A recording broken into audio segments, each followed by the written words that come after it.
Voilà, je voudrais faire une petite démonstration à partir de la nouvelle version de ChatGPT qui fait frémir tout l'Internet, Ghiblisation, etc.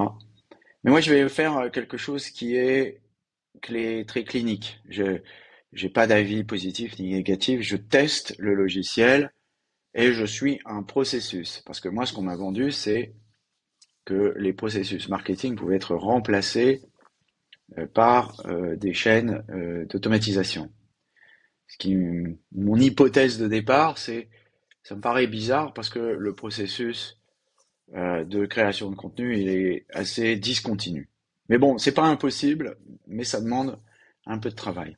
Alors, j'ai voulu utiliser ce nouvel outil puisqu'on m'a dit, je l'ai lu, hein, on peut faire des infographies avec. Donc moi, ça m'arrange parce que dans l'article que j'ai décrit il y a quelque temps lors d'un événement à Lille, euh, j'ai appelé ça à l'IA les corvées, à l'humain les pensées. Voilà, ici, il est ici. Pour moi, c'est ça vraiment la corvée, quoi. C'est-à-dire, j'ai fait un contenu. Ici, en l'occurrence, c'est avec Benoît Boll de Link Mobility qui m'a donné plein de chiffres. Alors déjà, et je reprends depuis le début. On va reprendre comment dire, le processus depuis le début. On commence par déjà un enregistrement. Et c'est là le véritable valeur ajoutée, c'est l'enregistrement. C'est ce que j'ai pu faire avec Benoît. Donc speaker 0 c'est moi et speaker 1 c'est lui. Euh, donc là il y a mes questions qui sont trop longues parce qu'elles sont toujours trop longues. À l'écrit je les réduis. Par contre ce que dit la personne qui est interviewée, et il faut en être respectueux parce que c'est quelque chose qui est important, c'est une expertise, on ne peut pas se substituer à cette expertise. Alors déjà la première chose que je fais, parce que j'ai testé, alors j'ai testé, ça fait des mois et des mois et des mois que je teste, hein, pour essayer de prendre ce texte, de raccourcir mes questions et de, comment dire, d'en faire euh, une version qui soit plus professionnelle, réécrite. Alors je vous passe toutes les itérations, mais en gros ça marche pas. D'abord parce qu'il sait pas compter, que ce soit Claude, que ce soit ChatGPT, que ce soit les autres.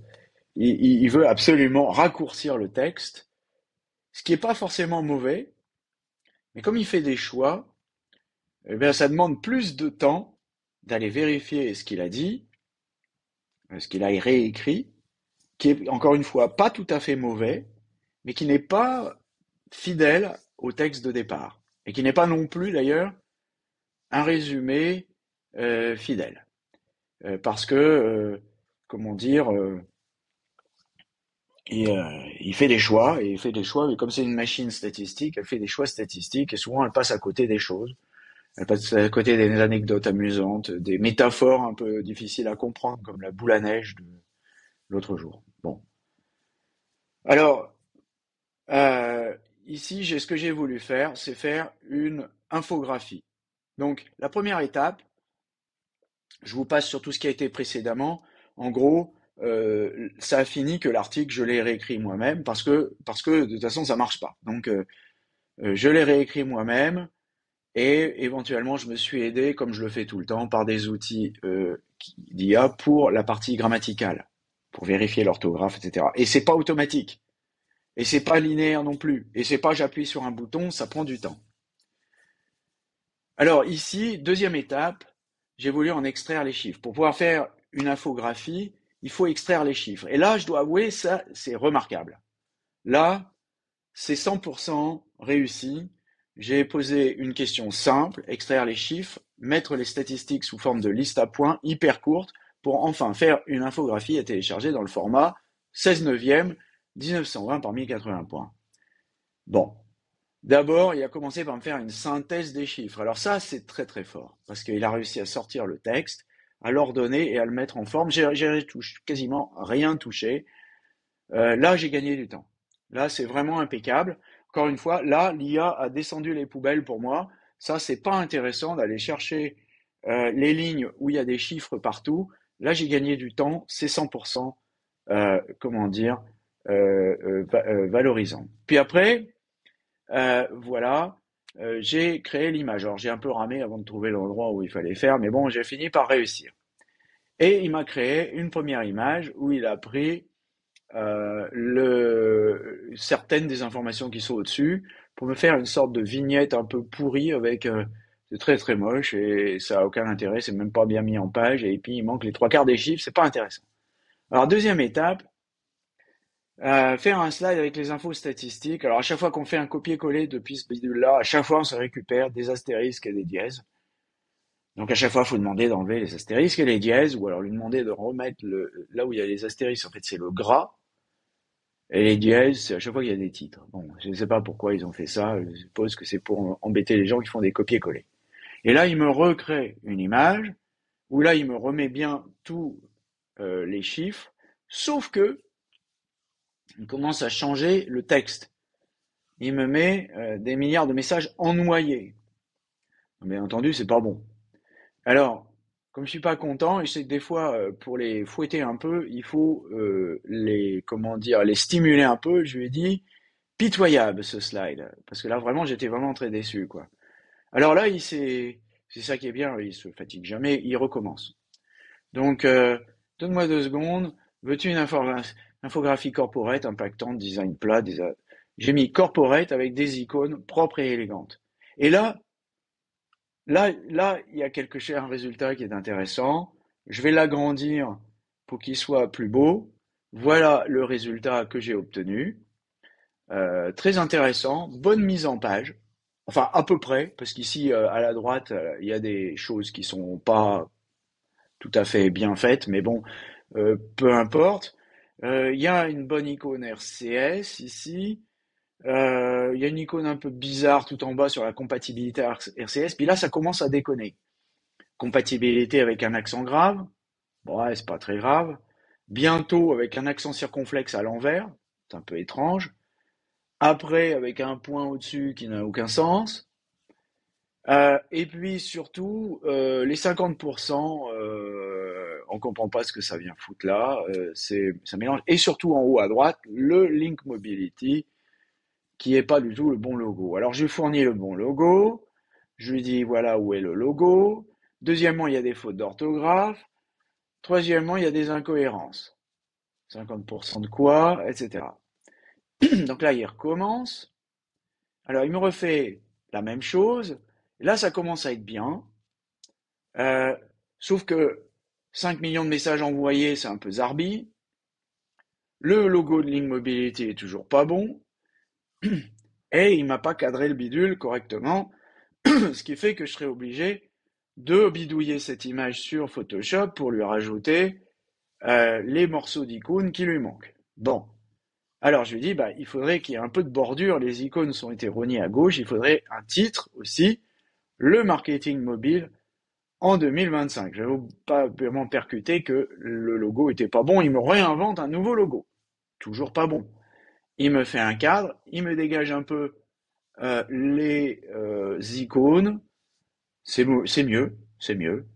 Mais bon, pas de chance, il manque le dernier kilomètre, il manque, comment dire, le cadre qui est pas bon.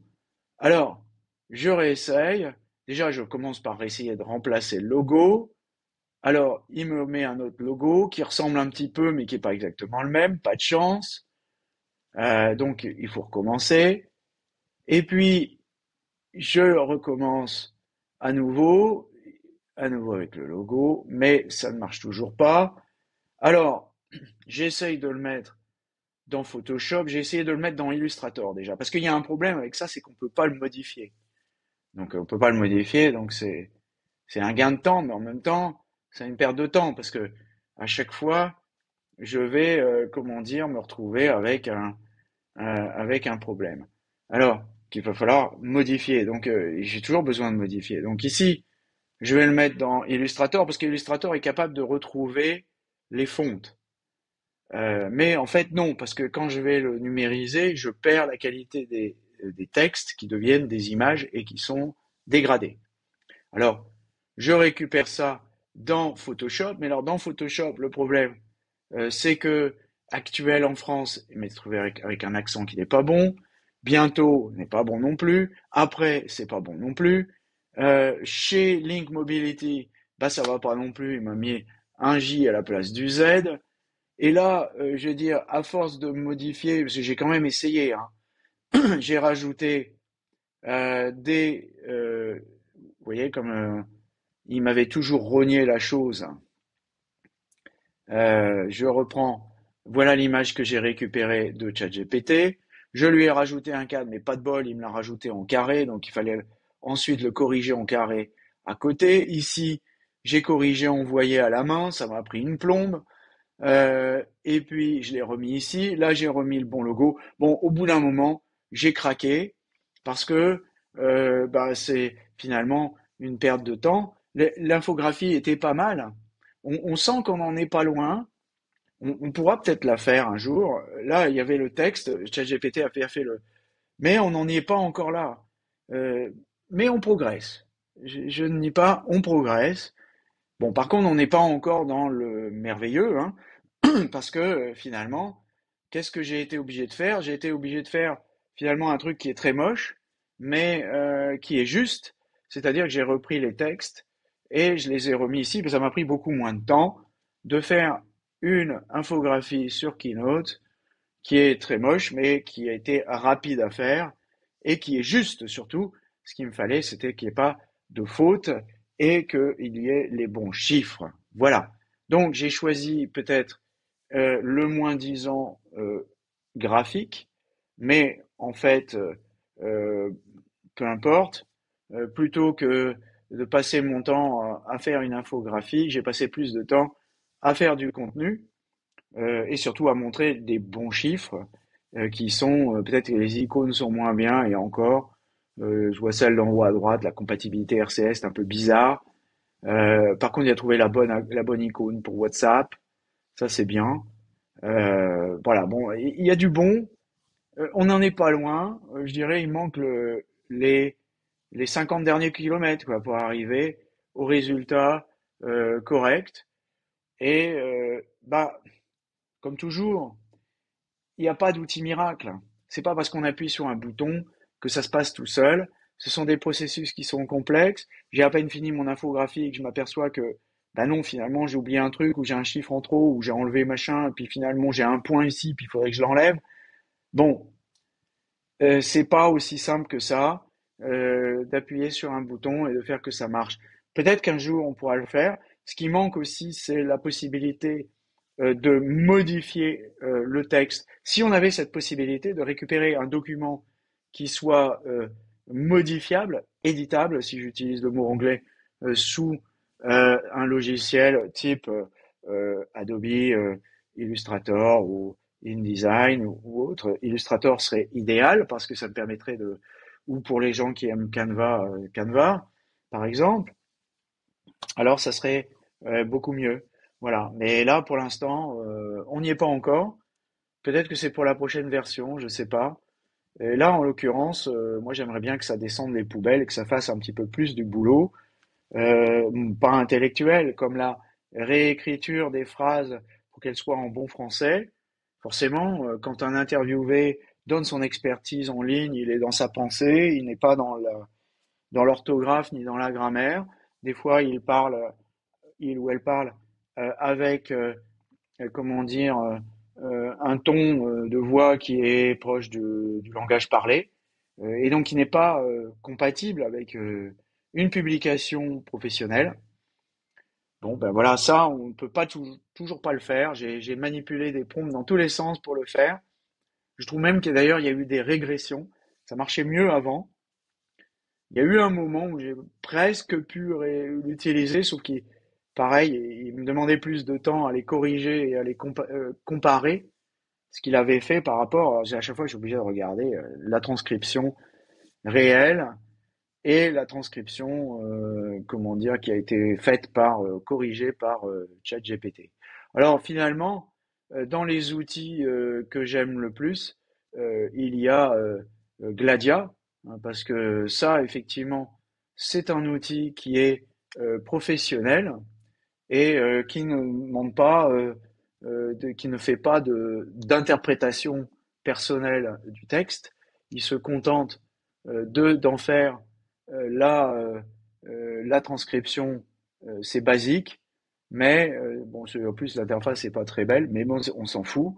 Voilà, il me prend un texte, et là je suis avec une interview de Alain Beauvieux. Là, je gagne du temps parce que ce travail-là n'est pas intéressant à faire. Ce qui était intéressant à faire, c'était comment dire, l'interview avec Alain Beauvieux. Éventuellement, ce que je pourrais faire, c'est au cas par cas prendre ce texte-là, qui est Speaker Zero, c'est moi en fait. C'est ma question. Je vais avoir la possibilité éventuellement de mettre dans le chat GPT pour en récupérer la question simple, puisque ici, en fait, comme vous voyez, je parle trop longtemps parce que j'ai introduit le sujet, etc. Et voilà, en fait, il suffit de faire supprimer, parce que la question, elle est toujours à la fin du paragraphe. Est-ce que je gagne du temps? Non, ça ne me fait pas gagner de temps. Il y a encore du boulot. Et voilà, c'est pas merveilleux. Alors après, je vous laisse jouer avec les dessins Ghibli ou je sais pas quoi. Je pense que très rapidement, c'est déjà le cas d'ailleurs, on commence à avoir énormément de plaintes sur ces sujets-là. Je l'avais dit d'ailleurs, il y a déjà un an sur mon site web, j'ai commencé à avoir des lecteurs qui se sont plaints de la qualité des images. Aujourd'hui, je les enlève quasiment toutes. Je reviens aux images